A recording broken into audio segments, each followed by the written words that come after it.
I'm State Senator Ron Tupa from Boulder. I've represented the city of Boulder for the last 14 years.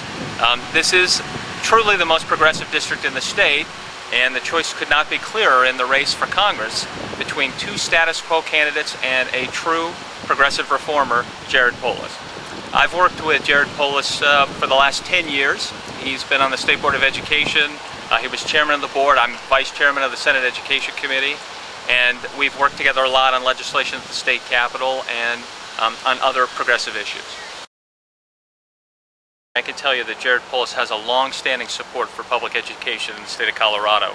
Going back to 2000, he was the biggest supporter of Amendment 23, which guaranteed adequate funding for our schools in the state of Colorado.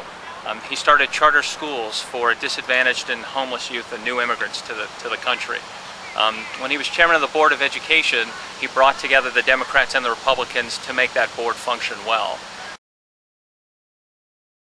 On the issue of higher education, I was the first of my family to go to college, so I know the importance of a higher ed degree.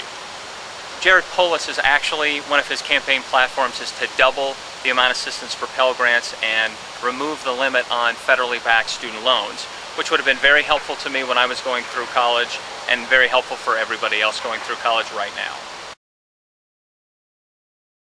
Well, there's one real reformer in this race, and that's Jared Polis. And I know this is someone who has not taken PAC money in the 14 years that I've been in office, so I've appreciated his stand on political reform. I mean, he walks his talk. He's not somebody that just pays lip service to that idea. I like somebody that's going to put the public interest over special interest. That's what I've done for 14 years, and that's one of the real reasons that I'm supporting him.